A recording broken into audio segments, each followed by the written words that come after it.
शुक्रिया का जादू।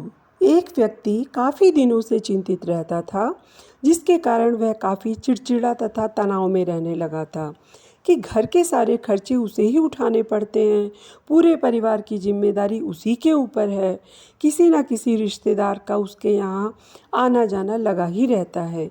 इन्हीं बातों को सोच सोच कर वह काफ़ी परेशान रहता था तथा बच्चों को अक्सर डांट भी देता था।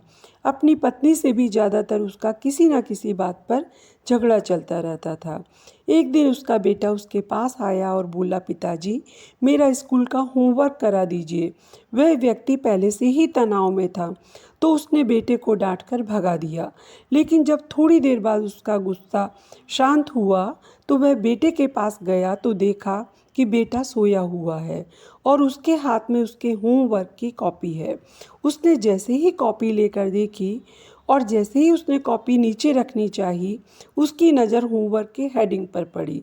होमवर्क था वो चीज़ें जो हमें शुरू में अच्छी नहीं लगती, लेकिन बाद में वो अच्छी ही होती हैं। इस टॉपिक पर बच्चे को एक पैराग्राफ लिखना था, जो उसने लिख लिया था। उत्सुकतावश उसने बच्चे का लिखा पढ़ना शुरू किया। बच्चे ने लिखा था, मैं अपने फाइनल एग्ज़ाम को बहुत धन्यवाद देता हूँ, क्योंकि शुरू में तो ये बिल्कुल अच्छे नहीं लगते, लेकिन बाद में इनके बाद स्कूल की छुट्टियाँ पड़ जाती हैं। मैं खराब स्वाद वाली कड़वी दवाइयों को बहुत धन्यवाद देता हूँ, क्योंकि शुरू में तो ये कड़वी लगती हैं, लेकिन ये मुझे बीमारी से ठीक करती हैं। मैं सुबह सुबह जगाने वाली उस अलार्म घड़ी को बहुत धन्यवाद देता हूँ, जो मुझे हर सुबह बताती है कि मैं जीवित हूँ। मैं ईश्वर को भी बहुत धन्यवाद देता हूँ, जिसने मुझे इतने अच्छे पिता दिए हैं, क्योंकि उनकी डांट मुझे शुरू में तो बहुत बुरी लगती है, लेकिन वो मेरे लिए खिलौने लाते हैं, मुझे घुमाने ले जाते हैं और मुझे अच्छी अच्छी चीज़ें खिलाते हैं। और मुझे इस बात की खुशी है कि मेरे पास पिता हैं, क्योंकि मेरे दोस्त सोहन के पास तो पिता ही नहीं है। बच्चे का होमवर्क पढ़ने के बाद वह व्यक्ति जैसे अचानक नींद से जाग गया हो। उसकी सोच बदल सी गई। बच्चे की लिखी बातें उसके दिमाग में बार बार घूम रही थीं, खासकर वह लास्ट वाली लाइन। उसकी नींद उड़ गई थी। फिर वह व्यक्ति थोड़ा शांत होकर बैठा और उसने अपनी परेशानियों के बारे में सोचना शुरू किया। मुझे घर के सारे खर्चे उठाने पड़ते हैं। इसका मतलब है कि मेरे पास घर है और ईश्वर की कृपा से मैं उन लोगों से बेहतर स्थिति में हूँ जिनके पास घर नहीं है।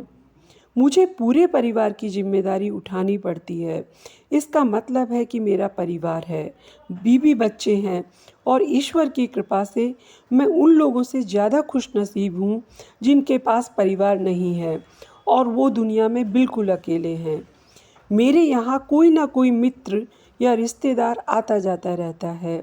इसका मतलब है कि मेरी एक सामाजिक हैसियत है और मेरे पास मेरे सुख दुख में देने वाले लोग हैं। हे मेरे भगवान, तेरा बहुत बहुत शुक्रिया। मुझे माफ़ करना, मैं तेरी कृपा को पहचान नहीं पाया।